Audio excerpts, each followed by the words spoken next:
రావీనా చెలియా episode 19 Arjun versus అంజలి. వైభవ్ మీద attack జరగలేదు అని తెలుసుకున్న సమీర్ కృపాకర్కి కాల్ చేశాడు. రెడ్ ఫాక్స్ రేపిన భయం సమీర్ కాల్ చూడగానే కాస్త తగ్గింది.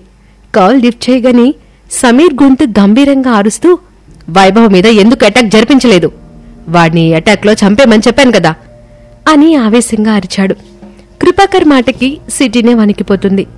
అలాంటిది తన మీద సమీర్ అరిచేసరికి కళ్ళు పెద్దవి చేసి, ఏరా నోర్లేస్తుందేంటి, బ్రతకాలని లేదా అని వార్నింగ్ టోన్లో కోపాన్ని అణుచుకుంటూ అడిగాడు. సమీర్ ఆ మాటలకి భయపడ్డాడు. వెంటనే స్పృహలోకొచ్చి, సారీ సార్, వైభవ్ తన గోల్ ఎక్కడ రీచ్ అయిపోతాడనని భయం వేసింది అని వెనక్కి తగ్గి మాట్లాడాడు. కృపాకర్ కనుబొమ్మలెత్తి, అర్జున్ దొరికేశాడా అని కంగారు పడుతూ అడిగాడు. లేదు సార్, అర్జున్ తప్పించుకున్నాడంట. వైభవ్ అంజలిని అరెస్ట్ చేసి కంట్రోల్ రూమ్కి తీసుకుని వెళ్తున్నాడు అని సమీర్ మాటలకి షాక్ అవుతూ, వాట్, అంజలిని అరెస్ట్ చేశారా? ఎందుకు అని ఆతృతగా అడిగాడు కృపాకర్. ఏమో తెలీదు సార్, అంజలి వెనక కూడా ఏదో కదున్నట్టుంది. ఆ విషయం గురించి మనం తర్వాత డిస్కస్ చేద్దాం. ముందు ఆ వైభవ్ని చంపేయండి, వాడు బ్రతుకుంటే మీకే డేంజర్ అని ఏదో గుర్తు చేస్తున్నట్టుగా అన్నాడు సమీర్. సరే, వాడిప్పుడు ఎక్కడున్నాడు అని కోల్డ్ వాయిస్తో అడిగాడు కృపాకర్.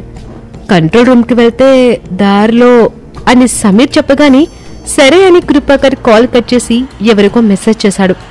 సరిగ్గా అప్పుడే కృపాకర్ ముందుకొచ్చి నిలబడ్డాడు. నువ్వేంటిక్కడా అన్నట్టుగా చూశాడు కృపాకర్. అర్జున్ విషయం ఏం చేశావు? వాణ్ణి చంపడానికి నీకింకా ఎంత టైం కావాలి అని కృపాకర్ వీల్ చైర్పై చేతులు వేసి గంభీరంగా అడిగాడు యుక్. చూడు, వాడి వల్ల నష్టపోయింది నువ్వు మాత్రమే కాదు, నేను కూడా. వాణ్ణి చంపడం అంత తేలిక కాదు. అందుకే వాణ్ణి చంపడానికి శ్రీధర్తో కలిసి ప్లాన్ చేశాను. కాని వాడు అక్కడి నుంచి కూడా తప్పించుకున్నాడంట అని వాళ్ళ ప్లాన్ గురించి చెప్పాడు కృపాకర్. వాణ్ణి చంపడానికి నువ్వింకా ఎంత టైం తీసుకుంటావు అని ఆవేశాన్ని తగ్గించుకుంటూ అడిగాడు యుగ్. టైం పడుతుంది, కాస్త ఓపిక పట్టు అని ముభావంగా చెప్పాడు కృపాకర్. ఇక అర్జున్ని చంపడం అతడి వల్ల కాదు అనుకున్న యుగ్ రంగంలోకి తనే దిగాలి అనుకుంటూ రెడ్ ఫాక్స్ గురించి అడిగాడు. మనమనుకున్న దానికన్నా రెడ్ ఫాక్స్ చాలా తెలివైంది. యశోధర్ని ఎవరు చంపారోనని అడుగుతోంది అని కృపాకర్ బదులిచ్చాడు. అందుకు యుగ్ కంగారు పడుతూ, చెప్పవా అని ఆతృతిగా అడిగాడు. లేదు అని కృపాకర్ అనడంతో అతడి వైపు అనుమానంగా చూస్తూ అక్కడి నుంచి వెళ్లబోతున్నాడు. ఈగల్, 2 రోజుల్లో డెవిల్ కింగ్ పెట్టిన డెడ్ లైన్ రాబోతుంది. మన దగ్గరున్న 1000 కిలోల ఫోక్సీ మిథాయిని ఇండోనేషియాకి ఎక్స్పోర్ట్ చేయాలి. ఈ 2 రోజులు నీ మనుషుల సహాయం నాకు అవసరం ఉంటుంది. వాళ్ళని పంపించు అని కమాండింగ్ వాయిస్తో అడిగాడు కృపాకర్. సరే అంటూ యుగ్ అక్కడి నుంచి వెళ్లిపోయాడు. అతడు అలా వెళ్లగానే కృపాకర్కి శ్రీధర్ దగ్గర నుంచి కాల్ వచ్చింది. వెంటనే లిఫ్ట్ చేసి అంజలి గురించి అడిగాడు. ఏమో, తన గతం ఏంటో నాకు తెలీదు, కానీ మన భవిష్యత్తు అంధకారంగా మారబోతుంది. అర్జున్కి నా గురించి మొత్తం తెలిసిపోయింది. వాణ్ణి చంపడానికి మనం పంపించిన ముత్తుని కూడా చంపేశాడు అని ఇప్పటి వరకు జరిగింది మొత్తం పూసగుచ్చినట్లు చెప్పేశాడు శ్రీధర్. కృపాకర్ గుండె వేగం అతడి మాటలకి అదుపు తప్పింది. మనం అనవసరంగా అర్జున్ మీద అటాక్ చేసినట్టున్నాం బ్లాక్ డెవల్. పోలీసులకి వాణ్ణి పట్టించేసుంటే అయిపోయేదేమో అని శ్రీధర్ కంగారు పడ్డాడు. పరిస్థితి చేదాటిపోయిందని కృపాకర్కి అర్థమైంది. కాని ఏం చేసే పరిస్థితుల్లో లేడు. నువ్వేం కంగారు పడకో, నువ్వు అంజలి ఫ్యామిలీకి చెందిన వాడివి కాబట్టి నిన్నేం చేయడు, నువ్వు నిశ్చింతగా ఉండు అని ధైర్యం చెప్పి ఫోన్ పెట్టేశాడు. అర్జున్ లాంటి మేధావిని చంపాలంటే వైభవ్ లాంటి ఆవేశపరుడే కరెక్ట్ అనుకుంటున్న కృపాకర్కి వైభవ్ మీద దాడి చేయడానికి పంపించిన రౌడీలు గుర్తుకొచ్చి వెంటనే వాళ్ళకి ఫోన్ చేశాడు. రేయ్, వాణ్ణి చంపకండ్రా అని కృపాకర్ టెన్షన్ పడుతూ ఉండగా ఎవరో కాల్ లిఫ్ట్ చేశారు. దాంతో వెంటనే వైభవ్ని చంపకండి అంటున్న కృపాకర్కి అర్జున్ గొంతు వినిపించింది. వైభవ్ వెళ్తున్న జీప్లో అంజలి కూడా ఉంది బ్లాక్ డెవల్, అందుకే వాడి మీద అటాక్ చేయడానికి వచ్చిన మీ వాళ్ళందరినీ చంపేశాను అని తన చుట్టూ పడున్న సవాలును చూస్తూ భయంకరంగా నవ్వాడు అర్జున్. తన మనుషులు చనిపోయారన్న బాధ కన్నా అర్జున్ చంపే మగాడు బ్రతికున్నాడనే ఆనందమే ఎక్కువగా ఉంది కృపాకర్కి. రిలాక్స్డ్ గా ఫీల్ అవుతున్నావా బ్లాక్ డెవిల్ అని పైశాచికంగా నవ్వుతూ, నీకు షాక్ ఇచ్చే విషయం చెప్పనా, ఇప్పుడు ఫోక్సీ మిథాయ్ నా అండర్లో ఉంది అని అర్జున్ అనగానే కృపాకర్కి గుండాగినంత పనైంది. ఆ డ్రగ్స్ కి ఏదనైతే డెవిల్ కింగ్ కృపాకర్ని చంపేస్తాడు. అతడు అర్జున్తో ఏదో మాట్లాడబోతూ ఉండగా కాల్ కట్ అయిపోయింది. ఇంకా ఒక్క నిమిషం కూడా ఆలస్యం చేయకుండా తన డెన్ కి బయలుదేరాడు కృపాకర్. ఇక మరోవైపు అంజలిని కంట్రోల్ రూమ్ కి తీసుకొచ్చి లాకప్ లో వేసి తన పై ఆఫీసర్ సుధాకర్కి ఫోన్ చేసి రమ్మన్నాడు వైభవ్. వైభవ్కి దొరకనంత వరకు అతడంటే భయపడిన అంజలి ఇప్పుడు భయపడ్డం మానేసింది. ఝాన్సీ కూడా కంట్రోల్ రూమ్ కి వచ్చేసింది. వచ్చావా? రావేమో అనుకున్నాను. రారా, ఇలా కూర్చో. సుధాకర్ సార్, నీ టర్మినేషన్ లెటర్ తీసుకొస్తున్నారు. రిసైన్ చేసి వెళ్ళిపోదు గాని అని వెటకారంగా అన్నాడు వైభవ్. అతన్ని చంపెయ్యాలి అన్నంత కోపం వచ్చింది. కాని కంట్రోల్ చేసుకుంటూ, నీకు నా మీద అసలు ప్రేమే లేదు వైభవ్.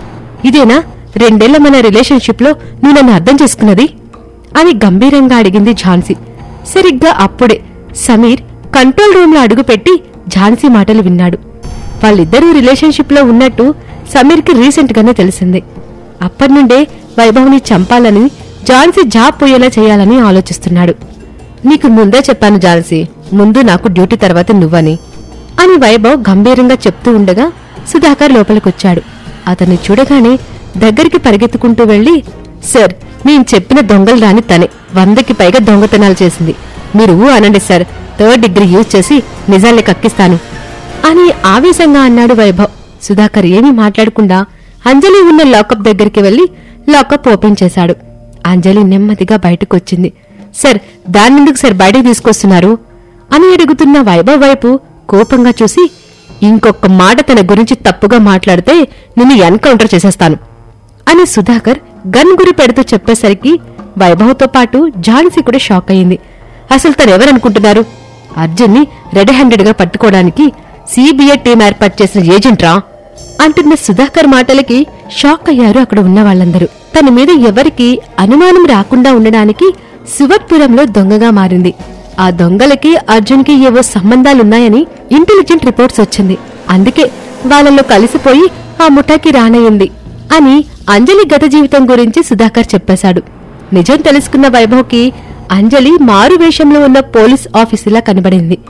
వెంటనే అతడికి ఏదో అనుమానం వచ్చి, ఈ విషయం నాకు ముందే చెప్పుంటే ఇప్పుడు ఇన్ని గొడవలు జరిగేవి కాదు కదా అని స్టిల్ ఇప్పటికీ పొగరుగానే మాట్లాడాడు వైభవ్.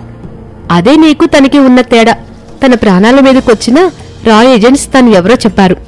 అంజలి లాంటి సిన్సియర్ పోలీస్ ఆఫీసర్ అయితే అసలు చెప్పదు అని ఎలివేషన్లు ఇచ్చాడు సుధాకర్.